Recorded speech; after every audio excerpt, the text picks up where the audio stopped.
कहां से नहीं दे रहा है उसका कहीं कोई मतलब नहीं। इसीलिए तो आप ये देख पा रहे होंगे कि पिछले कुछ चुनावों से आकाश में हेलीकॉप्टर्स कुछ ज्यादा ही घूम रहे हैं। तो ये हेलीकॉप्टर्स फ्री के थोड़ी ना घूमते हैं, पानी पे तो चल नहीं रहा है। हर नेता एक एक हेलीकॉप्टर पर लेके घूमता है, तो हेलीकॉप्टर का पैसा कहां से रहा है? Electoral bond. क्योंकि इसमें आपको कितना भी पैसा मिलेगा उसका कोई डाटा नहीं रखा जा रहा है, और इसी वजह से यह मुद्दा चर्चा में रहा और सुप्रीम कोर्ट ने कहा कि यह अनकॉन्स्टिट्यूशनल है। अभी कुछ दिन पहले का सुप्रीम कोर्ट का फैसला है, और यही चुनाव से ठीक पहले आया है। और ठीक पहले आने का कारण क्या है? जस्टिस डीवाई चंद्रचूड़ जो सुप्रीम कोर्ट के वर्तमान में जज हैं, सीजेआई हैं, और इन्होंने इसके माध्यम से क्या किया है तो कहा है कि सरकारों को और पार्टियों को, सबको, जब से 2018 से लागू हुआ है देश में, 18 से लेकर के अभी तक जो जितना लिया है पैसा वो सबका ब्यौरा दे, हमको बताए कि कहां से लिया और कहां से दिया है। और यही जो है वो क्या बन गया है? पार्टियों के लिए सिरदर्द बन गया है। तो इसलिए इलेक्टोरल बॉन्ड इंडिया के पॉलिटिक्स में वर्तमान में काफी चर्चा का विषय है। 2018 में लागू हुआ और 2017 के बजट सत्र में इसकी घोषणा हुई। ठीक है, प्रीलिम्स के तमाम फैक्ट्स यहां से रहेंगे आपको कि कब लागू हुआ था, कब घोषणा की गई थी, और डेट क्लियर है तो आप सरकार भी जानते हैं कि सरकार ने लागू किया था। ठीक है, और इस संबंध में सुप्रीम कोर्ट ने कब अपना फैसला दिया तो लिखेंगे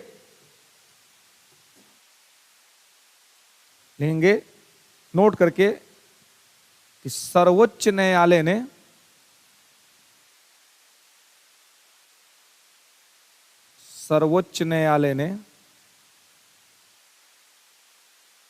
फरवरी 2024 में सर्वोच्च न्यायालय ने फरवरी 2024 में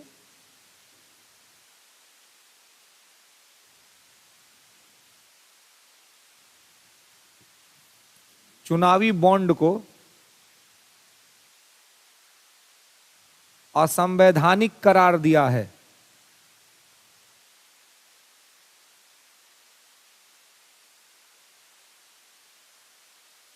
ठीक है, असंवैधानिक करार दिया है, अनकॉन्स्टिट्यूशनल।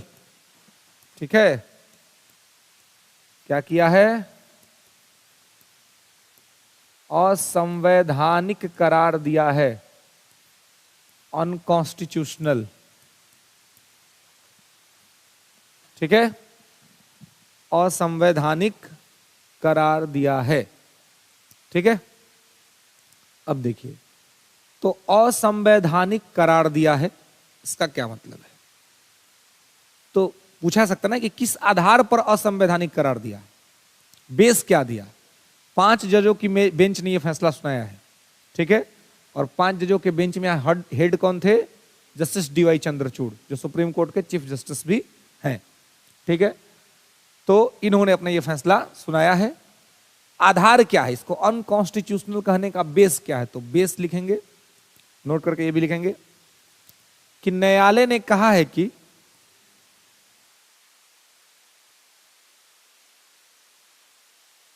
न्यायालय ने कहा है कि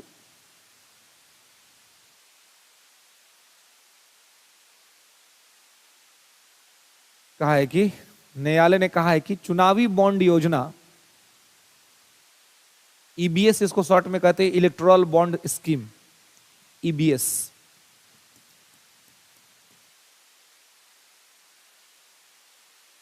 electoral bond scheme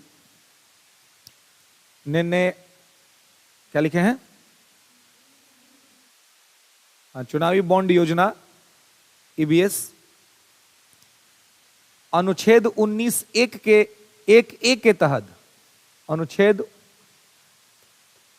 19(1)(a), 19(1)(a), अनुच्छेद 19(a) के तहत सूचना के अधिकार का उल्लंघन करता है।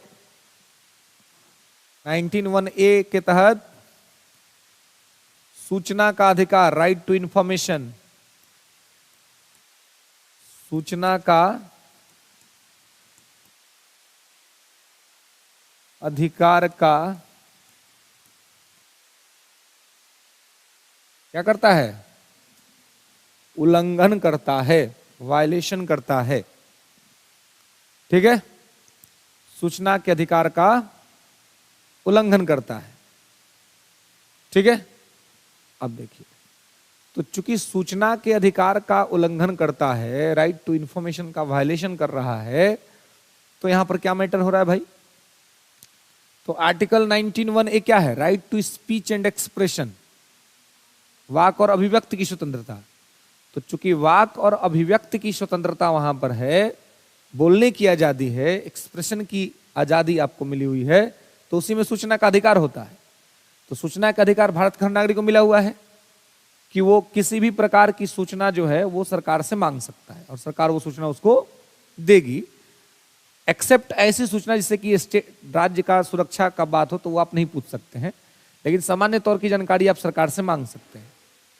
तो अब इलेक्टोरल बॉन्ड के तहत जिसको पैसा मिल रहा है उसका आप चाहें कि सूचना के अधिकार के तहत जानकारी ले लें तो आपको नहीं मिलेगा, क्योंकि ये कानून ही क्या कहता है कि लेन देन का कोई भी आप ये जानकारी आपको नहीं मिल सकता है। अब क्या हो गया? ये फंडामेंटल राइट का वायलेशन हो गया। अब मूल अधिकार कहा जाता है कि आपसे छीना नहीं जा सकता है, तो इसीलिए कोर्ट ने इसको अनकॉन्स्टिट्यूशनल, असंवैधानिक घोषित किया है। क्लियर है? चलिए लिखेंगे कि सुप्रीम कोर्ट ने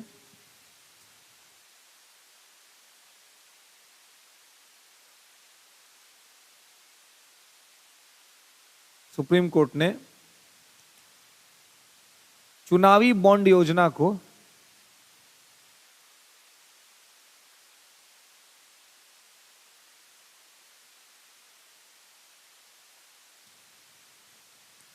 सुप्रीम कोर्ट ने चुनावी बॉन्ड योजना को कठोर तरीके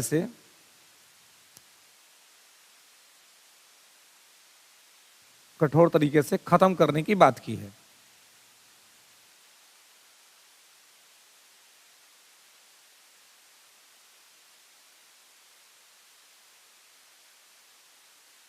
ठीक है, न्यायालय ने कहा है कि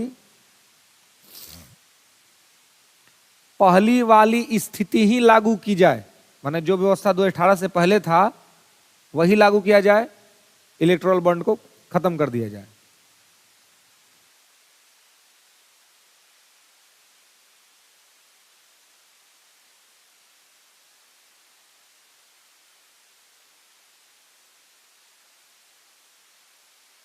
ठीक है, तो पहले की स्थिति क्या है? पहले की स्थिति यह है कि अगर आपको 20,000 रुपया से भी अधिक का दान अगर कोई देता है तो इसकी सूचना आपको देनी है।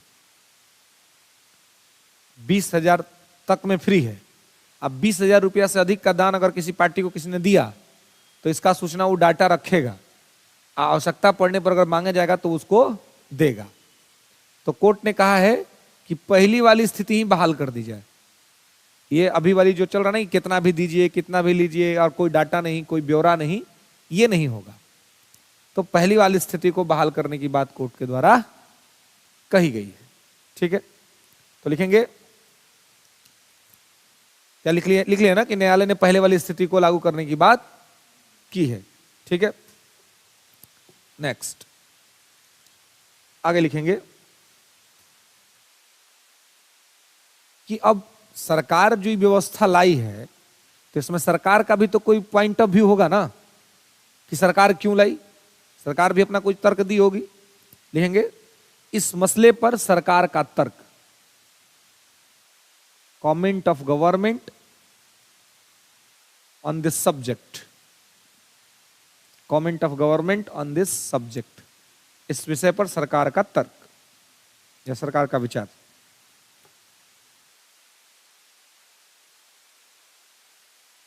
अब देखिए सरकार ने मजेदार तर्क दिया है। पहले तो सरकार ने यह कहा है कि काले धन पर अंकुश लगाना, ब्लैक मनी को कंट्रोल करेंगे, लेंगे कि काले धन पर अंकुश लगाना, काले धन पर अंकुश लगाना, और दूसरा इसी में दानकर्ता की गोपनीयता की रक्षा करना, मतलब जो दान कर रहा है उसके बारे में सूचना बाहर न जाए, दानकर्ता की गोपनीयता की सुरक्षा करना, राज्य का वैध हित है,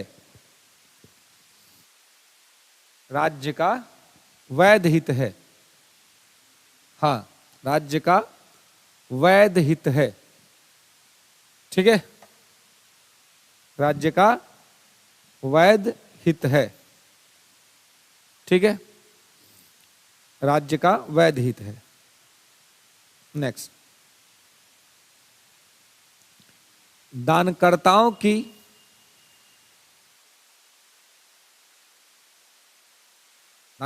की गोपनीयता का अधिकार भी एक मौलिक अधिकार है।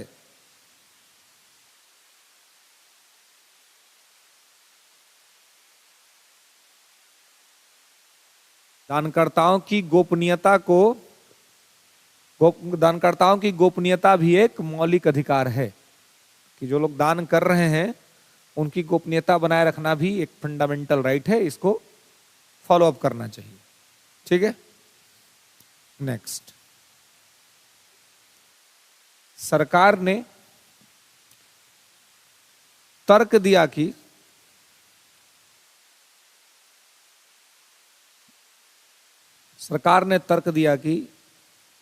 सूचना का अधिकार उस जानकारी को मांगने तक विस्तारित नहीं है, उस जानकारी को मांगने तक विस्तारित नहीं है जो राज्य के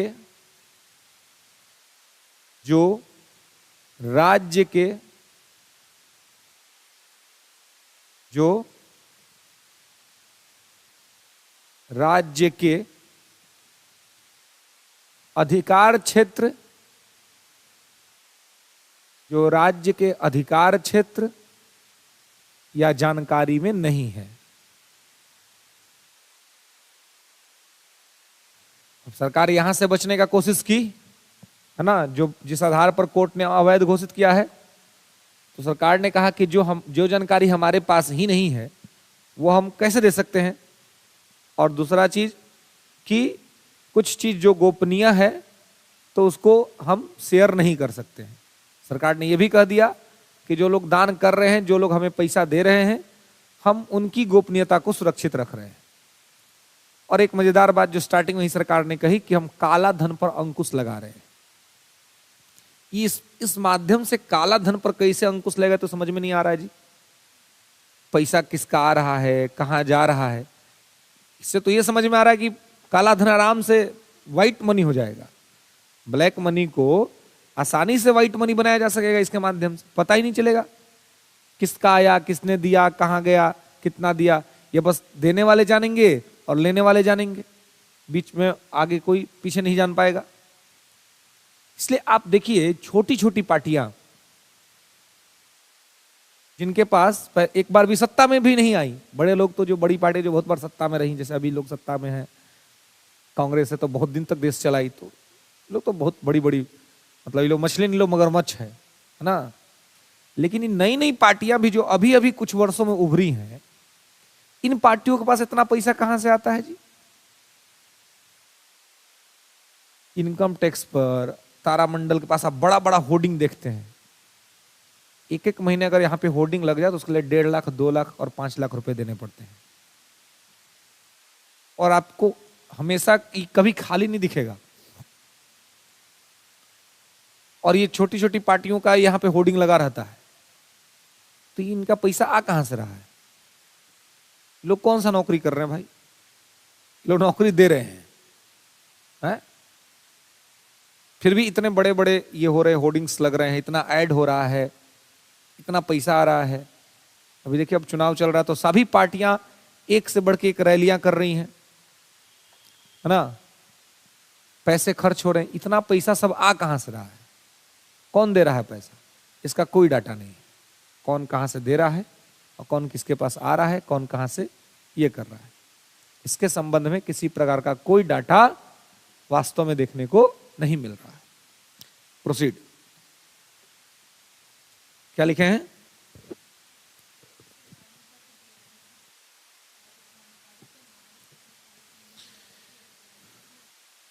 ठीक, तो ये किसने कहा है? ये सरकार ने कहा है। अब न्यायालय क्या कह रहा है, लेकिन न्यायालय का पक्ष, जुडिशरी प्रोस्पेक्ट। जुडिशरी क्या कह रही है?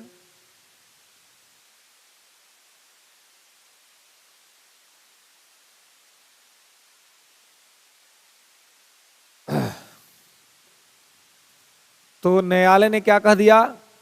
न्यायालय ने कहा कि सूचना का अधिकार मतदाताओं का मूल अधिकार है, इसे खारिज नहीं किया जा सकता। न्यायालय का तर्क, सूचना का अधिकार मतदाताओं का अधिकार है,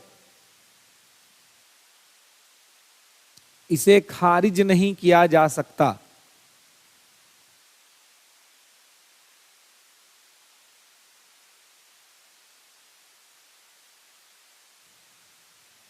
मतदाताओं का अधिकार है, इसे खारिज नहीं किया जा सकता, क्योंकि इससे सहभागी लोकतंत्र,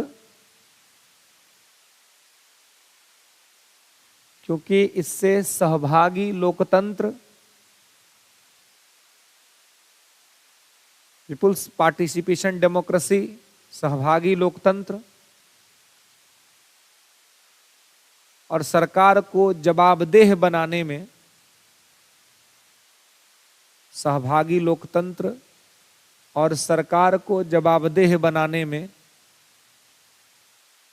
मदद मिलता है। जवाबदेह बनाने में मदद मिलता है।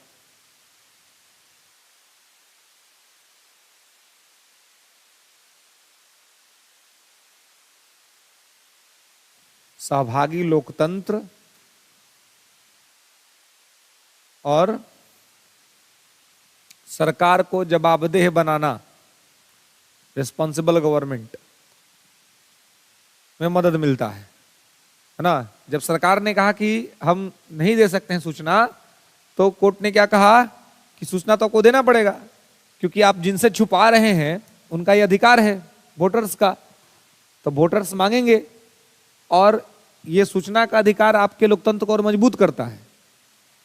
तो एक तो जनता सरकार के साथ जुड़ती है, और दूसरा क्या होता है, तो इसके माध्यम से लोकतंत्र मजबूत होता है, डेमोक्रेसी स्ट्रांग होती है ना। तो इसलिए इसका जो है सो ख्याल रखना और उसका ध्यान रखना है। ठीक है, तो यहां पे इसको आपको ध्यान रखना है, इन बातों का। क्लियर है? कोई दिक्कत? नेक्स्ट, सर्वोच्च न्यायालय ने, नोट करके लिखेंगे, सुप्रीम कोर्ट, सर्वोच्च न्यायालय ने दोहरी आनुपातिकता, दोहरी आनुपातिकता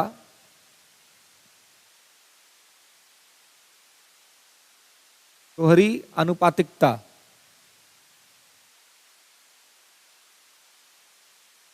दोहरी आनुपातिकता परीक्षण की अवधारणा को लागू किया है।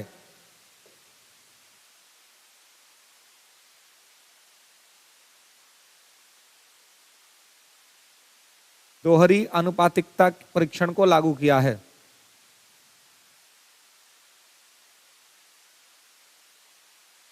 ठीक है, आनुपातिकता समझ रहे हैं ना, प्रोपोर्शनल, डुअल प्रोपोर्शनल। ठीक है, दोहरी आनुपातिकता परीक्षण की अवधारणा को लागू किया है। अब ये दोहरी आनुपातिकता परीक्षण की अवधारणा क्या है? तो सरकार कह रही है ना कि सूचना का अधिकार हो, तो एक तरफ है जो कोर्ट कह रहा है, तो सरकार कह रही है कि गोपनीयता भी बनाए रखना हमारा काम है, राइट टू प्राइवेसी जो आर्टिकल 21 के तहत आता है, निजता का अधिकार। तो अगर कोई दान करता नहीं चाहता है कि हमारा नाम सामने आए, तो हम क्यों नाम सामने लेकर के आए। कोर्ट कह रहा है कि इससे भ्रष्टाचार बढ़ सकता है, जनता का विश्वास कमजोर हो सकता है, इसलिए आप जनता को तो बताइएगा ही। तो दोनों को बैलेंस कैसे किया जाए, मतलब एक तरफ मूल अधिकार है, अब मूल अधिकार के तहत निजता का अधिकार है, केस पुट्टा स्वामी केस 2017 में निजता के अधिकार को कोर्ट ने मूल अधिकार मान लिया, और दूसरी तरफ आप देख रहे हैं कि सूचना का अधिकार है, यह भी फंडामेंटल राइट है आर्टिकल 19(1) के तहत। अब फंडामेंटल राइट ही कहीं ना कहीं क्या कर रहा है, एक दूसरे को क्लैश कर रहा है। तब इसमें प्राथमिकता किसको दी जाए, कौन आगे कौन पीछे। अगर नंबरिंग करना पड़े तो किसको हम पहला नंबर दे, एक नंबर पे किसको बैठाए, राइट टू प्राइवेसी को बिठा दे या राइट टू इंफॉर्मेशन को बिठा दे, और दोनों ही अपने आप में फंडामेंटल राइट है। तो इसी दिक्कत के लिए, बात समझ में आ रही है ना, बात समझ में आ रही है, गंभीर बात है कि कोर्ट के सामने और सरकार के सामने जो चैलेंजेज हैं वो क्या है। सरकार जो अपने पक्ष को सही करने के लिए की कोशिश कर रही है, वो कह रही है कि हम निजता के अधिकार के साथ छेड़छाड़ नहीं करेंगे। कोर्ट कह रहा है मत करो, लेकिन डेमोक्रेसी का जो बेस है वो है जनता, तो जनता के पास तो ये अधिकार होना ही चाहिए कि जनता सूचना के अधिकार के तहत सूचना मांग सके। तो सरकार कह रही है कि भाई निजता का अधिकार मूल अधिकार है, 2017 के केस पुट्टा स्वामी केस के माध्यम से, तो हम मूल अधिकार का उल्लंघन नहीं होने देंगे। तो कोर्ट कह रहा है कि 2005 से सूचना का अधिकार भी मूल अधिकार है, इसका भी उल्लंघन नहीं होना चाहिए। तो जब दोनों में से किसी का उल्लंघन नहीं होना चाहिए, तो बीच का रास्ता क्या होगा। तो इसी बीच के रास्ते को देखते हुए कोर्ट ने दोहरी आनुपातिकता की बात की है, डुअल प्रोपोर्शनल टेस्टिंग की बात की है, दोहरी आनुपातिकता परीक्षण। तो अब है कि ये दोहरी आनुपातिकता परीक्षण क्या है, तो लिखेंगे किसमें क्या मैटर है कि इसमें प्रतिस्पर्धी मौलिक अधिकार, कॉम्पिटिटिव फंडामेंटल राइट,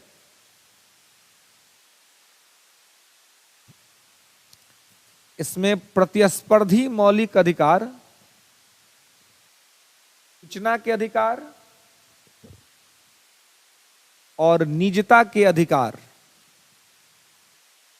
सूचना के अधिकार और निजता के अधिकार को संतुलित करना शामिल है, को संतुलित करना शामिल है।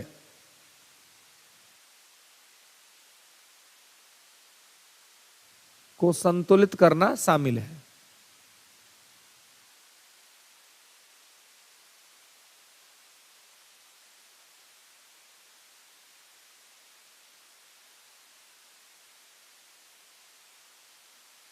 ठीक है, संतुलित करना शामिल है। संतुलित करना मतलब बैलेंस कर देना, है ना। तो बैलेंस कैसे करेंगे, अब देखिए, अब लड़कों के साथ विवाह के उपरांत एक चुनौती होता है। क्या होता है, पत्नी और मां के बीच संतुलन बनाना, पता है ना। अब किसी लड़का से पूछा जाए विवाह उपरांत, विवाह से पहले तो पूछे कि who is your first priority, तो कोई भी कहेगा माई मदर, है ना, कि माँ मेरी फर्स्ट प्रायोरिटी है। भले घूम ले किसी के साथ, घुमा ले किसी को भी, प्रायोरिटी तो माँ ही रहेगी ना। लेकिन अब घूमते घुमाने से माँ तो आगे बढ़ गया, अब मैटर कहां पहुंच गया, मैरिज तक, शादी विवाह हो गया। अब जो लो उसे पूछता हो कि who is your first priorities, तो क्या कहना पड़ेगा, तुम ही हो जो हो सो। अब क्या, है ना, तले कोई मैटर हो गया, माँ पूछेगी कि ब्याह होते बदल गया, तो बोले कि सब कुछ तुम ही हो माँ, उसको तो खुश करने के लिए बोल दिए बस ऐसे ही। अब जो मैटर यहां पर आर्टिकल 21 के निजता के अधिकार और आर्टिकल 19 में सूचना के अधिकार का है, दोनों फंडामेंटल, दोनों में से किसी को नहीं छोड़ सकते। वैसे ही पत्नी और मां में से किसी को छोड़ सकते हैं क्या? किसी को नहीं छोड़ सकते। ना पत्नी को छोड़ सकते हैं, ना मां को छोड़ सकते हैं। एक है जिसने सब कुछ आपके लिए छोड़ा है, और एक है जो सब कुछ छोड़ के आपके लिए आई है। दोनों बराबर पड़ रहा है। तो अब क्या करिएगा? तो यहां पर वही करना पड़ेगा जो सुप्रीम कोर्ट ने किया है, संतुलन, बैलेंस बनाना होगा। बैलेंस कैसे बनेगा? तो पहले तो अपने आप को बैलेंस वही आदमी बना सकता है जो जिसमें धैर्य हो। धैर्य हो मतलब सुनने की शक्ति हो, सुन ले बस केवल। महिलाएं तो बस इस बात से खुश हो जाती हैं कि सामने वाले ने मेरा बात सुन लिया। कोई आपको भड़ास निकालना चाह रहा है ना, बोलने दीजिए, हाँ और बोल, बस आप एकाग्र होकर सुन लीजिए। बहुत सारा बात तो होता है कि नहीं जी, महिलाओं का या लड़कियों का बात बस सुन लीजिए, सुन लीजिए, उनको बड़ा संतोष होगा, कम से कम सुन तो लिया। लेकिन कितना बकलोल आदमी से सुनबे नहीं करता है, बोलने ही नहीं देता है। बोलने की पूरी आजादी दे दीजिए, बोल लो। जब बोल ले सुन लीजिए, सुन लीजिए, उसके बाद वो जितना मुंह बना ना उससे ज्यादा मुंह आप बना दीजिए। अरे ऐसे हो गया, अब वो जितना बनाए ना मुंह उससे ज्यादा दुखी आप हो जाइए। अब आप दुखी हो जाइएगा, अब उसको बोलने का लड़ने का स्कोप नहीं है। एक तो आप सारा बोलने से क्या होता है, आदमी का अंदर का खुन्नस निकल जाता है। जो आदमी बोल नहीं पाता ना वही इंट्रोवर्ट हो जाता है, और इंट्रोवर्ट कभी भी कांड कर सकता है। इसलिए अपने आसपास रहने वाले लोगों को एक्सट्रोवर्ट बनाइए, बोलने दीजिए। बहुत लोग होता है ना कि हम बोलने ही नहीं देंगे, ये बेवकूफों वाला काम होता है। बोलने क्यों नहीं देंगे? कम से कम बोल लेगा तो मन में क्या चल रहा है पता तो चलेगा। ये भी तो एक डिप्लोमेसी है। बुलवाइए। अगर बोलने नहीं दीजिएगा तो आपके लिए घातक हो जाएगा, कब कांड हो जाएगा आपको पता नहीं चलेगा। इसलिए ऐसा माहौल कभी ना बनने दे कि कोई बोल ही ना पाए आपके सामने। बोलिए। अब बोल लिया तो कम से कम उसके अंदर क्या चल रहा है आपको पता चलेगा। धैर्य से सुन लीजिए। धैर्य से सुन लीजिएगा तो आदमी थोड़ा और हल्का हो जाएगा कि हमको जितना बोलना था बोल लिया। अगर दुख में है आदमी को, कोई बात का बुरा लगा है, तो उसके कहने मात्र से आप इतना दुखी हो जाइए कि सामने वाले को यह लगे कि यार ये तो हमरा से ज्यादा दुखी हो गया, बेकार ही इसको बोल दिए, नहीं बोलना था। अब वो है आपको मनाना शुरू करेगा, छोड़ो जादू हो गया तो बात। अब क्या हो गया, इससे बिना किसी मैटर के आपने सामने वाले की इमोशन को कंट्रोल कर लिया। अब और भी एक पक्ष है, माँ है। माँ को कैसे कंट्रोल कीजिएगा? तो माँ के सामने तो भाई आपको बहुत सारा चीज का ध्यान रखना है ना, कि आपके तरफ से भी कोई ऐसा एक्टिविटी ना हो जो उनको बुरा लगे। तो वहां पर तो पहले माँ के सामने जाके पत्नी के 5 गो शिकायत, अरे हम जानते हैं उसको, वही है थोड़ा जिद्दी टाइप के, क्या करिएगा? अरे हमरे को बात मानना पड़ता है, लेकिन आपके साथ ऐसा कर दी तो हमको मैंने विश्वास नहीं होता है। आप कहिए तो क्या मतलब आजे पहुंचा दे, का कहिए तो पहुंचा देते हैं। अब कोई मां नहीं चाहेगी कि उसका बच्चा अपने परिवार से दूर रहे, कोई मां नहीं चाहेगी। वो अंतिम में क्या कहेगा, यार छोड़ जाए दो भाई। लेकिन इतना बतवा कह दीजिएगा ना, तब मां को क्या लगेगा कि इसके लिए 1 नंबर पर हम आते हैं। अब मां खुदे कहेगी ना, छोड़ जा दो तो हमारा मैटर ना है, हमारा परिवार ना है जी। अब मां खुदे आपको समझाने लगेगी। अब इसमें क्या होगा, दोनों जगह के इमोशन को आपने संतुलित कर दिया। अब दोनों को ही फील कराया कि दोनों नंबर 1 पर है, कोई नंबर 2 नहीं है, दोनों क्या है, नंबर 1। आज जब दोनों को ये विश्वास रहे कि दोनों आदमी नंबर 1 है, तो किसी तरह का कोई दिक्कत नहीं है, बशर्ते कि कोई असंगत प्रभाव किसी पर नहीं पड़ना चाहिए। मतलब कोई आपके द्वारा या उधर से किसी से कोई ऐसी एक्टिविटी ना हो जाए कि उसका नकारात्मक असर किसी दूसरे पे पड़ जाए।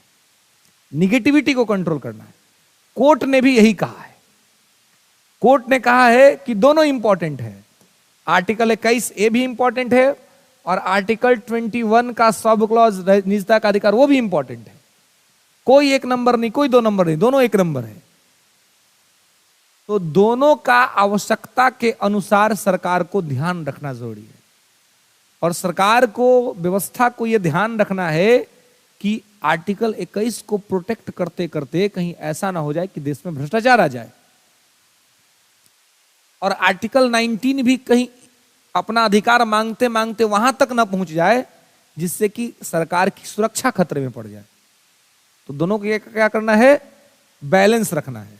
तो बैलेंस कैसे होगा, तो अगर कोई दान करने वाला व्यक्ति है, राइट टू इंफॉर्मेशन के तहत अगर उसके बारे में ये मांगा जाता है, तो राइट टू इंफॉर्मेशन भी बड़ा ही गोपनीय तरीके से काम करता है। एक तो इंफॉर्मेशन मांगने वाले को भी देखा जाता है कि कौन सा आदमी इंफॉर्मेशन मांग रहा है, और जब इंफॉर्मेशन जाता है तो बहुत ही प्रछन्न तरीके से जाता है, डिस्गाइज तरीके से जाता है, ताकि बहुत से लोगों को पता ना चले कि क्या सूचनाएं गई हैं। ठीक है, हाँ, उसके बाद आने के बाद बहुत सारा सूचनाएं सार्वजनिक हो जाता है। तो उसमें सरकार या सिस्टम इस बात को देखे कि मांगने वाला व्यक्ति कौन है, और उसके वजह से किसी के जीवन पर कोई संकट नहीं हो, क्योंकि बहुत बार ऐसा देखा गया है कि इस तरह के मैटर में भी बहुत सारी हत्याएं हो गई हैं देश के अंदर में। तो राइट टू लाइफ भी खतरा में पड़ जाएगा आर्टिकल 21 के तहत। तो सरकार अपनी मॉनिटरिंग सिस्टम को ठीक रख करके बस इतना ध्यान रखे कि आर्टिकल 19 का अधिकार वहां तक ही है जहां तक कि देश में भ्रष्टाचार ना आए, कि अब सूचना सार्वजनिक नहीं हो रहा है तो स्कैम हो गया, भ्रष्टाचार हो गया, ब्लैक मनी व्हाइट बन रहा है, ये सब ना हो। तो कम से कम सरकार इतना ये कह दे कि हम दान में मिलने वाली पैसों के का अगर आवश्यकता वैसी महसूस होगी, कोई ऑथेंटिक इंफॉर्मेशन हमसे डिमांड किया जाएगा ऑथेंटिक इंस्टीट्यूशन से, तो हम उसको डाटा दे देंगे, हम उसको बता देंगे कि क्या हो रहा है नहीं हो रहा है। बहुत सारा चीज अगर आपको कभी कभी कोई आपके सामने कुछ खिलखिला के हंस के चिल्ला के बात कर रहा हो, आपको जानने की कोई उत्सुकता नहीं होती है, फिर आप ध्यान भी नहीं देते। लेकिन आप ही के सामने अगर दो आदमी कान में कान लगा के बतिया ले, भले बस इतना ही बतियाए कि आज तुम जो ड्रेस पहने बहुत अच्छा था, बहुत अच्छा लग रहा है, लेकिन अब चूंकि कान में कान लगा के बतिया लिया, अब आपको क्या लग रहा है कि यार क्या बतिया लिया भाई। अभी नहीं चाहते हुए भी आपके मन में एक प्रकार की शंका और संदेह घर कर गया। वही बात है इसमें कि पहले ही कह दिया कि हम बतेबे नहीं करेंगे, तो किसी से कोई बात हुआ और आप कह दीजिए कि हम बतेबे नहीं करेंगे, अब सामने वाला और झगड़ा करेगा, नहीं अब हमको जानना है। और किसी को आप सीधे कोई बात अगर बता दे तो कोई इश्यू नहीं होता है, किसी को जानने का कोई मतलब ये नहीं होता है।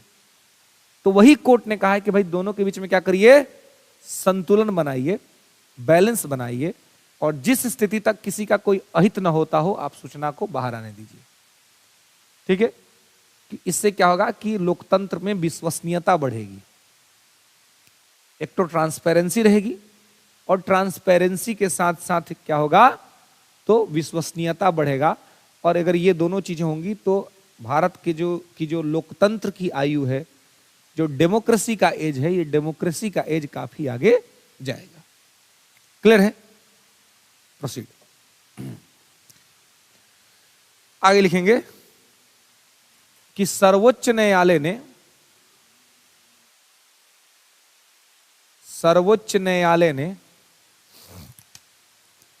राज्य के उद्देश्यों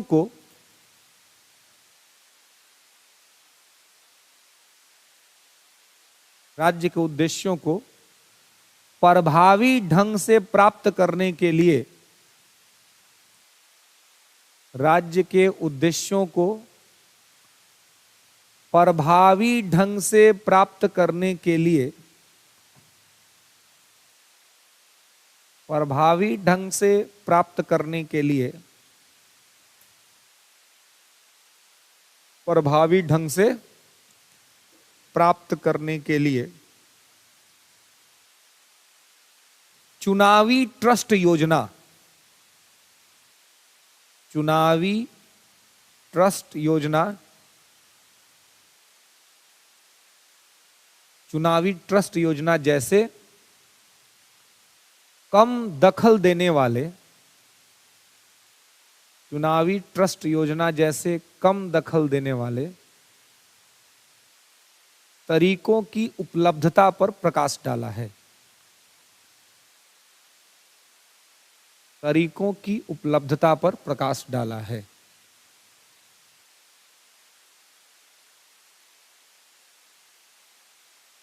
तरीकों की उपलब्धता पर प्रकाश डाला है। ठीक है,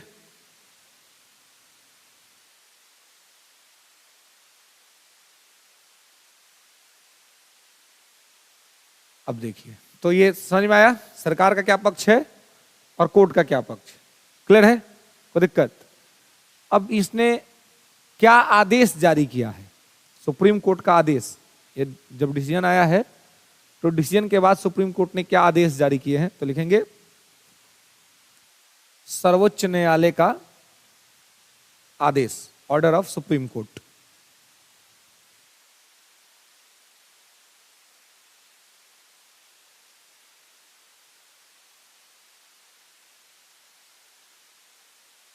ठीक है, अब इसमें क्या है? तो इसमें कहा है कि स्टेट बैंक ऑफ इंडिया, भारतीय स्टेट बैंक को, एसबीआई, भारतीय स्टेट बैंक को किसी भी अन्य चुनावी बॉन्ड को, किसी भी अन्य चुनावी बॉन्ड को जारी करने पर, अन्य बॉन्ड को जारी करने पर तुरंत रोक लगाने, जारी करने पर तुरंत रोक लगाने और 12 अप्रैल 2019 से अब तक, और 12 अप्रैल 2019 से अब तक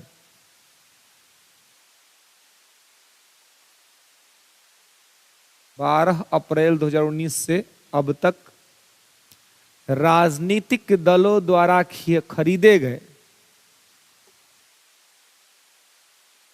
राजनीतिक दलों द्वारा खरीदे गए ऐसे बॉन्ड का विवरण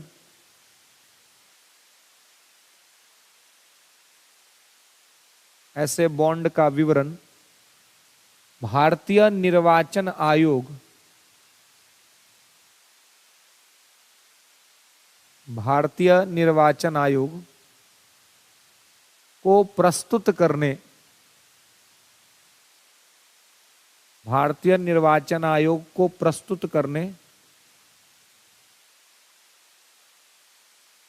को प्रस्तुत करने भारतीय निर्वाचन आयोग को प्रस्तुत करने का आदेश दिया गया है, को प्रस्तुत करने का आदेश दिया गया है। ठीक है, का आदेश दिया गया है। इस तरह के विवरण में, इस तरह के विवरण में प्रत्येक बॉन्ड की खरीद की तिथि, प्रत्येक बॉन्ड की खरीद की तिथि, प्रत्येक बॉन्ड की खरीद की तिथि, बॉन्ड के खरीदार का नाम, बॉन्ड के खरीदार का नाम और खरीदे गए बॉन्ड, और खरीदे गए बॉन्ड का मूल्य शामिल होना चाहिए।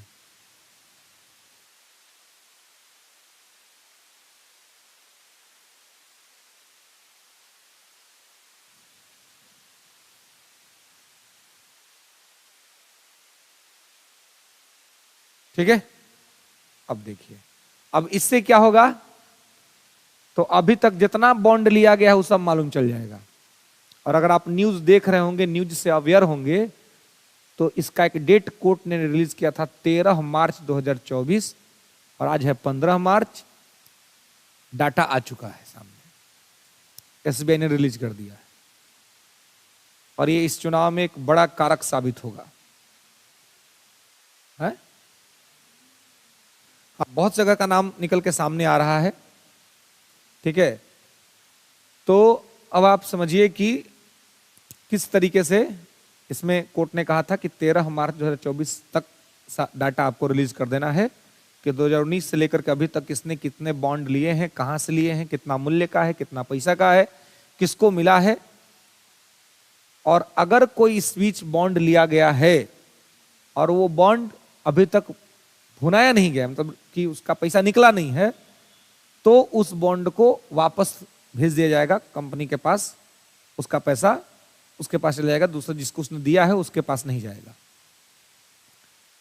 तो आप समझ सकते हैं कि ये संभव है कि अगर जांच वाच हुआ ठीक से निष्पक्षता के साथ, तो हो सकता है कि कहीं इसमें एक बहुत बड़ा भ्रष्टाचार भी सामने आ जाए, स्कैम भी सामने आ जाए।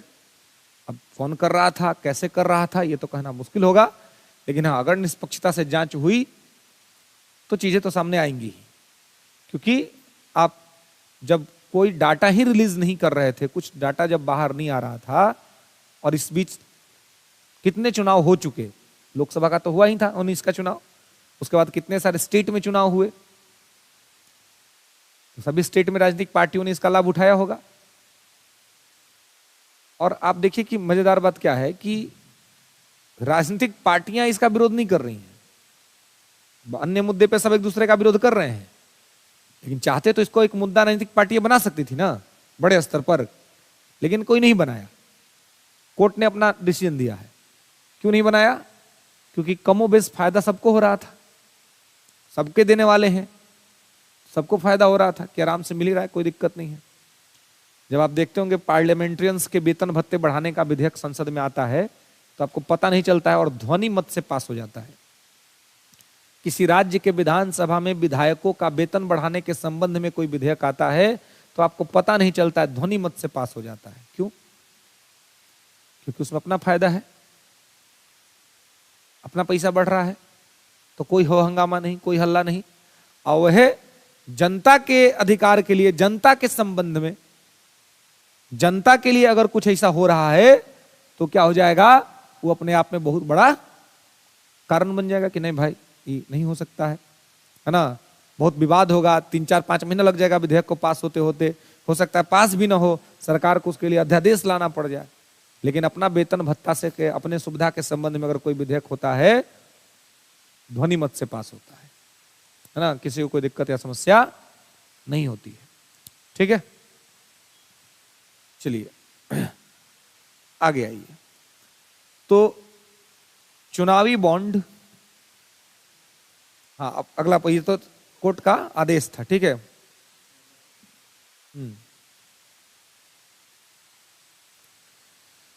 लिखेंगे निर्वाचन आयोग की सिफारिशें। निर्वाचन आयोग की सिफारिशें एक हेडिंग है इसके अंदर में। सरकार का सुन लिया आपने, कोर्ट का सुन लिया आपने, कोर्ट का आदेश सुन लिया आपने, अब इलेक्शन कमीशन को भी सुन लीजिए।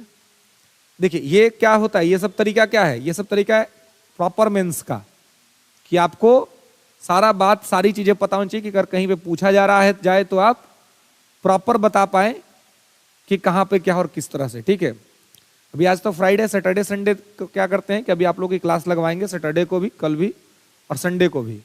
करंट में जितनी पॉलिटिक्स की घटना घटी है ना, पॉलिटिक्स से रिलेटेड जो घटनाएं घटी हैं, जिसे सीए आ चुका है तो सीए आपको मेंस में रहेगा ही, तो सीए पे पूरा एक कि भाई क्या होता है सीए और उसमें क्या क्या विवाद है, सरकार क्या कह रही है, एनआरसी का मुद्दा क्या है, ये लिखित बेस में उसको मैं आपको करा दूंगा, जिससे कि इससे पूछे जाने वाला कोई भी प्रश्न आपका ये ना हो। लेकिन मैं हमेशा कहता हूं कि आप जब सारी चीजों को पढ़ लीजिए तो रेगुलर न्यूज़पेपर पढ़िए, और न्यूज़पेपर जब पढ़िए तो उसके लिए भी एक डायरी रखिए।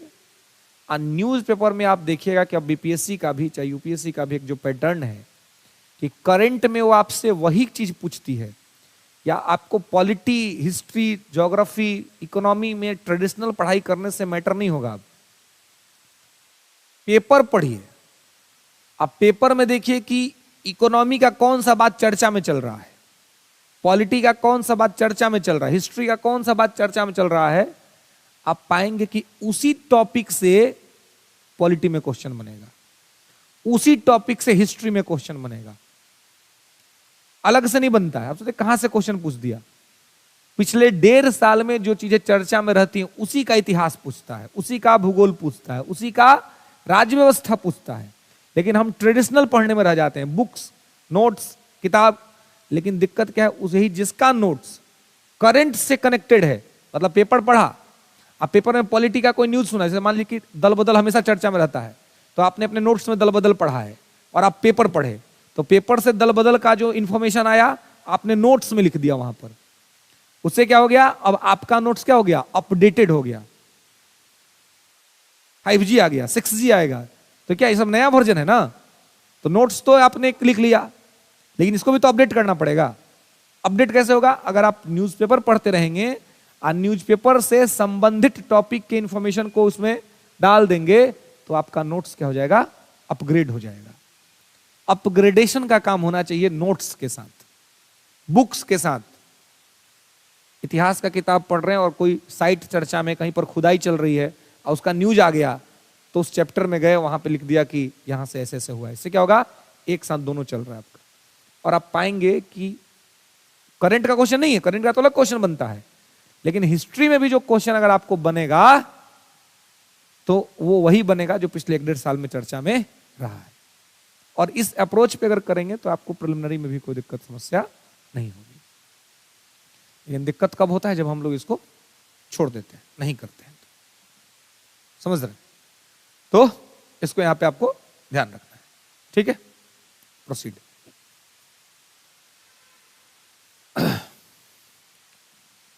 क्या कर रहे हैं, लिख रहे हैं सिफारिश, लिखेंगे। सिफारिश क्या है? निर्वाचन आयोग की 2004 की रिपोर्ट में,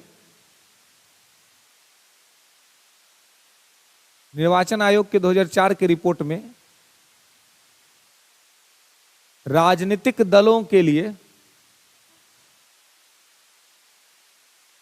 राजनीतिक दलों के लिए, राजनीतिक दलों के लिए, राजनीतिक दलों के लिए अपने खाते को सालाना प्रकाशित करने की आवश्यकता पर, अपने खाते को सालाना प्रकाशित करने की आवश्यकता पर जोर दिया गया। मतलब जो राजनीतिक दलों का जो अकाउंट होता है उसको एनुअली क्या करना है, पब्लिश करना है। खातों को सालाना प्रकाशित करने की आवश्यकता पर जोर दिया गया। ठीक है, नेक्स्ट। जिससे आम जनता और संबंधित संस्थाओं द्वारा, जिससे आम जनता और संबंधित संस्थाओं द्वारा, संबंधित संस्थाओं द्वारा जांच की अनुमति मिल सके, संबंधित संस्थाओं द्वारा जांच की अनुमति मिल सके। ठीक है, क्लियर है?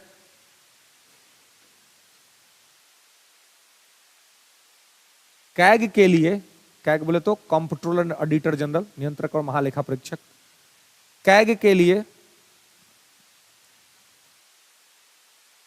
जांच की सुविधा विकसित की जाए, कैग के लिए जांच की सुविधा विकसित की जाए,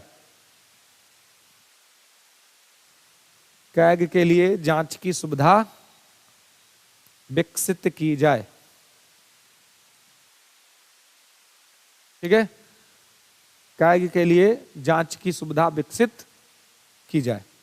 मतलब कैग जो है, जो ऑडिट करता है सरकार के खर्चों का, वो इन चुनावी जो पार्टियां हैं इनके अकाउंट्स को भी देखे और इनके अकाउंट्स के बारे में भी अपना रिपोर्ट सबमिट करे और पार्लियामेंट के पास आए कि कौन सी पार्टी कितना पैसा खर्चा की और इनको पैसा कहां से आया है। ठीक है, तो ये चीज। विधि आयोग, लॉ कमीशन, लॉ कमीशन ने भी इस संबंध में कुछ कहा है। तो विधि आयोग की रिपोर्ट 1999।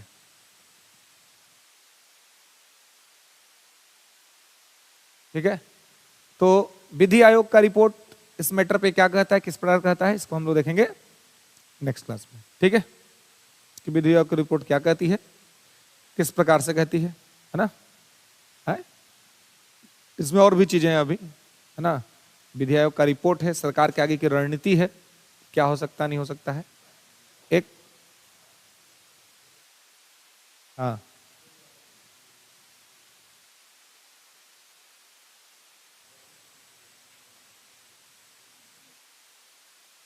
क्या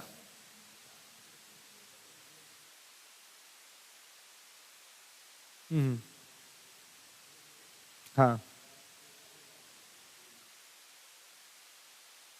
हम्म, हम्म।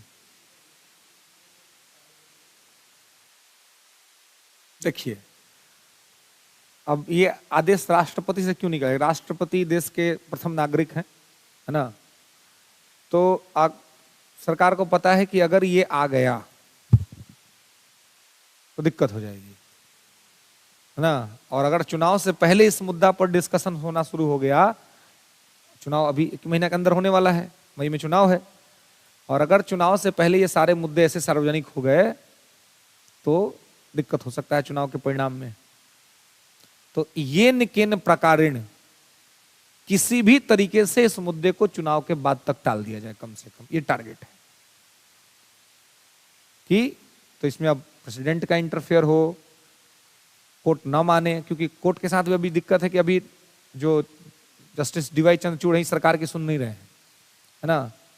तो इस सरकार के सामने एक चुनौती है भी है, तो वो चाह रहे हैं कि चुनाव से पहले हो जाए, सरकार चाह रही कि जो भी हो चुनाव के बाद हो, चुनाव में कोई दिक्कत ना हो, तो क्या पता कोई कैसा मैटर आ जाएगा, कहीं आ गया, कहीं सरकार ही घिर गई इस मैटर पर तो दिक्कत हो जाएगा। 2014 में कांग्रेस की सरकार क्यों गई थी, भ्रष्टाचार, कोल घोटाला, स्पेक्ट्रम घोटाला, जबकि स्पेक्ट्रम हुआ ही नहीं। बाद में ये प्रूव हुआ, सीबीआई कोर्ट ने कह दिया कि स्पेक्ट्रम घोटाले का सबूत ही नहीं मिला। सबूत नहीं मिला तो ए राजा जेल कैसे चले गए, कनिमोझी बेचारी जेल में कैसे रह गई, 6 साल जेल काट के आई है कनिमोझी 2G स्पेक्ट्रम में। सीबीआई कोर्ट ने कह दिया कि लैक ऑफ एविडेंसेस, साक्ष्य के अभाव में हम बरी करते हैं, है ना। तो है नहीं, रिलीज हो चुके हैं, अब दूसरे मैटर में शायद गए हैं, इस मैटर में रिलीज हो चुके हैं, है ना, बेल मिल चुका था। ठीक है, और मतलब सबसे बड़ा बात तो सीबीआई कोर्ट ने ही कह दिया कि हमारे पास सबूत ही नहीं आ पा रहा है, तो सबूत नहीं आ पा रहा है, सरकार चली गई। ये सरकार भी इस बात से डर रही है क्योंकि इतना जल्दी हम सब कुछ तो दे नहीं पाएंगे, और अगर कहीं मैटर आ गया, कुछ ऐसा हंगामा हो गया तो इसका नकारात्मक परिणाम चुनाव में भुगतना पड़ सकता है। इसलिए जो भी हो वो चुनाव के बाद हो, पहले चुनाव हो जाए। इसलिए सरकार ने राष्ट्रपति से आदेश निकलवाया है, और सरकार चाहती नहीं है कि इस बीच कोई भी मैटर खराब हो, चुनाव के बाद जैसा होगा वो देखा जाएगा। ठीक है, आगे मिलेंगे, नेक्स्ट क्लास में बात करेंगे इस पर।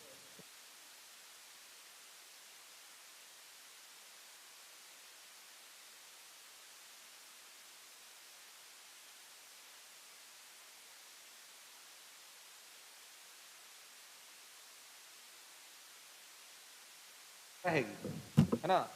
और जैसे चुनाव खत्म हो जाएगा फिर उसको बंद कर दिया जाएगा, मतलब चुनाव के टाइम पर उसका प्रयोग किया जाएगा, जिस पार्टी को जितना मिलना होगा एक दायरे के हिसाब से उनको मिलेगा, और वो पब्लिक फोरम में होगा, मतलब इंस्टीट्यूशंस उसको देखेंगे, और इससे क्या होगा कि भ्रष्टाचार होने या ब्लैक मनी के व्हाइट बनने की संभावनाएं नहीं रहेंगी, है ना। क्या